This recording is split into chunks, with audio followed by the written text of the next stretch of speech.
हमारे असम में हमें गो हत्या को निश्चित करने के लिए कानून लाया थे। ये 3 साल हो गया, उससे हमें काफी सफलता मिला हूँ। लेकिन अभी आगे जाके हम ये निर्णय किया हूँ कि असम में गो मांस कोई भी रेस्टोरेंट और होटल में सर्व नहीं होगा और साथ में कोई पब्लिक फंक्शन में भी या पब्लिक प्लेस में भी ये सर्व नहीं किया जाएगा।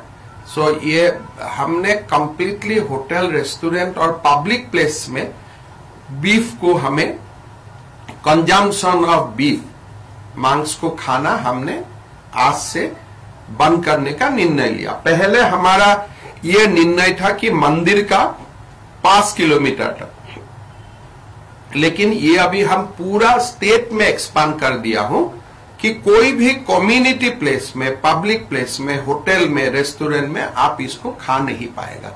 तो ये हमारा जो हमने शुरू किया था 3 साल आगे, इसको आज हम थोड़ा और एक कदम आगे बढ़ा के लेके गया। আছে বহুত শাস্তি আছে তাতে, আপোনালোকে পঢ়ি ল'ব। এইটোতো অলৰেডি আছে, জেল পৰ্যন্ত। কনজাম্পশন হলে বস্তুটো হোটেলত কনজাম্পশন মানে কি, মানুহেতো বিনা পইচাত নাখায়, তাতো বিক্ৰিয়ে কৰে নহয়। খোৱা দুইটাই পাব্লিক প্লেছত কেতিয়াবা দেখা যায় যে মছজিদ বা মানে পাব্লিক প্লেস বুলি কৈছো। প্ৰাইভেট প্লেসটো বেলেগ, পাব্লিক প্লেসটো বেলেগ। দেখা গৈছে কিছুমান ৰেষ্টুৰেণ্ট আছে যি কেৱল গোমাংসৰ ওপৰতে ডিপেণ্ড। এতিয়াৰ পৰা এইবিলাক বন্ধ হ'ব আৰু তেওঁলোকে শাক-পাচলি বিক্ৰী কৰিব। এই প্ৰসংগতে অখিল গগৈ কথাটো মই আনিছিলো আচলতে।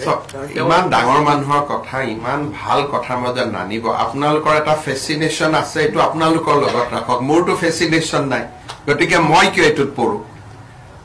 এনেকুৱা ইণ্টাৰেষ্টটো মোৰ নাই। গতিকে আপোনালোকৰ ইণ্টাৰেষ্ট আছে, লগ পালে কথা বাৰ্তা পাতি থাকিব। মোৰতো তেওঁৰ প্ৰতি কোনো ফেচিনেশ্যন নাই। উৰিষ্যা চিএমে প্ৰথম দায়িত্বভাৰ গ্ৰহণ কৰি তেওঁ যিহেতু কৈছিলে যে অসমলৈ আহি অসমৰ চাহ জনগোষ্ঠী যিসকল লোক আছে তেওঁলোকৰ ওপৰত আপত্তি কি আছে? আপত্তি কি আছে? আমাৰ অসমৰ চাহ জনজাতিৰ লোক বহুত ভাল অৱস্থাত আছে। গতিকে আহিলেতো আমি ষ্টেট গেষ্ট ডিক্লেয়াৰ কৰি দিম। আমিতো ভাল পাম না, কাৰণ অসমত মই নিজে 2খন ৰাজ্য ঘূৰি আহিছো। অসমত যিমান সুবিধা আছে, 30টা মেডিকেল সিট, 3% চাকৰি ৰিজাৰ্ভেশ্যন, ৰাস্তা, স্কুল, সিমানটো তাতো নাই। গতিকে অসমত আহিলেতো আমি ওয়েলকাম কৰিম, ষ্টেট গেষ্ট ডিক্লেয়াৰ কৰিম। একো নাই, ভালহে কথা। আমি যিমান অসমত ভাল কাম কৰিছো, এইবিলাক যদি কোনোবাই চাব আহে, সেইটো আমি কিয় বেয়া পাব লাগে? আজিতো অসমত আমি দেখোন মানুহ টুৰিষ্ট মাতিয়ে থাকো, আহক আহক বুলি।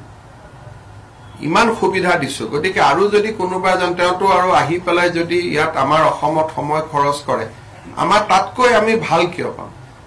আমিতো উইল বি ভেৰি হেপী যোনে অসমত নাহে কিয়।